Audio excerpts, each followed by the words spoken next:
Back now with the 3-year-old's going to run through these guys pretty quick. Not a lot of changes. Amordine getting closer and closer and closer to the races every single week. Arches Rainbow racing tonight at Georgian Down, so be interested to see the big girl race. Blue Bayou Dio is in tomorrow at the Red Mile. She loves the Red Mile. I can't wait to see her race tomorrow. Blue Tesla, the race is canceled, but Tessie, she is a beautiful filly. Saw her in the barn. Jared and I went up to the barn this morning. Man, she looked awesome. Can't wait to race her this week. Bomb Hugger, guttural pouches were full the other day. Just got to flush those out, make sure she's healthy, eating good, feeling good, and then we'll race her one more time before her next stake race. Century Invictus raced last night. Now he's in the sale tomorrow. I still can't give him away. The way he raced, I think we're going to move him regardless. He's going to come to the Meadows or he's going to go somewhere and get freshened up. I'm not giving the horse away, and quite frankly, his race last night was not inspiring. So maybe just in a funk.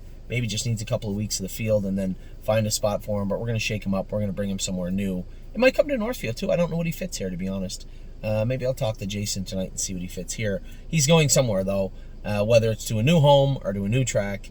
And certainly nothing with Harry. I just think the horse is outmatched in the grassroots in Ontario, which is so sad.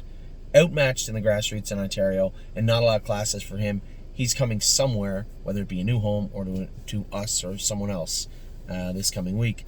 Dustin Hanover's out in the field for a little bit. Isa Tanner girl is in full to international money, so that's good. Garden State Dio back jogging. Mario said she looks great. Gemstone Ruby Rose is back jogging also. Grace will race this week. I gotta talk to Jason about entering Grace and the other horse also. Massive Profit will be in to go this week. Tried at 55 last quarter, 27 flat the other day. Now you guys are getting a real good glimpse at how tough it can be everywhere, especially for this colt too. So hopefully we get just a squeak a little more out of him, and he can get into the 1, 2, 3 position. So we'll see what Ross thinks this week with him. Matt's MVP is very close. He's going to Mohawk to train this week. 1, 2 Skip a Few will race on Wednesday evening again. She schooled very, very well. Case Bateson schooled her. I had Silent Assassin and Case had 1, 2 Skip a Few and was a winner in the schooler. Looked very good doing it. Procrastinator, another horse, just in a little bit of a funk. I want to talk to them about this guy too. I want to give him a week out in the grass and just let him relax. Purple Laura will be in to go this week. Raced good last week. She'll race Friday at Scioto. What else do we got here? Purple or Red Overbach will race this week in the pop-up series. Just trying to find a consistent spot for this guy. I think we're going to use this pop-up series as a springboard into the next grassroots event. It's not going to the gold just yet. It's going to the grassroots. And Red Overbach will race this week and then next again. Renegade Gypsy. A couple of people said, somebody said Mario drove the horse bad. Mario drove the horse perfect. Second quarter in 31 seconds. I would imagine no Lasix in Hanover played a bigger role than anything else with that horse getting beat last night. It was nobody's fault. It just is what it is. That horse, the way he's been racing now, James is driving better than Mario. Mario will tell you that. Like Mario, same as me, or even way more than me. Mario Bergeron's got 8,000 wins. I only got like 3,200. But James is Canada's best driver, so it's not that shocking that he got along really well with Renegade Gypsy, and that has nothing to do with Mario or me or anyone else.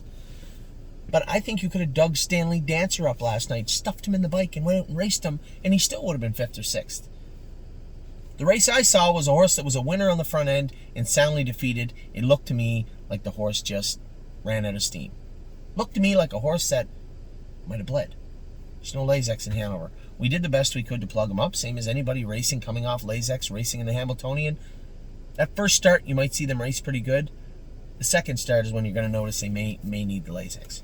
So that's how I read Renegade Gypsy's race. Resolute Bay did some work on him, his differential. Just something going through the barn. Something small, those differentials flip. You just got to give them a week. So Resolute Bay is going to get a week off. Slim Jimmy raced great, finished 2nd. I think Ronnie got pinned down. A very intelligent drive by Brett. It's not that Ronnie did anything wrong. You don't usually see somebody coming a 5/8 mile track getting into the last turn. Kind of bushwhacked him a bit and got the jump on him. I think Brett knows Jimmy a little bit too. But Jimmy raced good. Finished 2nd. I thought the horse raced well. Stonebridge Agati is back jogging now. I just talked to Jared because he had him swimming. He said the horses, when they x-rayed the knees, they look perfect. The horse looks great. He looks like $1 million, so I can't wait to see him start training back down. Sweet on Pete, I think we're going to, I got to send Jason a text. I'm going to talk to him in an hour or two anyway. Got to make some changes, and I think Sweet on Pete, we can't go back down to Scioto without at least attempting to make some sort of a change, right? I know we need to have her 100% or she doesn't look good. We know she can't quite get there with those flip-flops on, so this might be the week where we try something just a little bit different with her. 3 Point Blue Chip starts jogging this week. Super excited about that. Ty One On will be in to go in the final. Hopefully get a prep race into her before the final. I'm sure we will, no problem. Maybe 2. But we'll see how Ty One On does. I know that Megan said she trained great this week. Twinbee Habanero, another qualifier coming up on Tuesday. Twinkle in her eye did not get in full. Very frustrating. She's going to go back to the barn now, jog and train down, at least keep in shape. Maybe we'll race her a little bit. Are we going to bring her to Pennsylvania? That's an option also. But February the 1st, she'll be in a breeding shed somewhere in preparation for a March 1st breeding.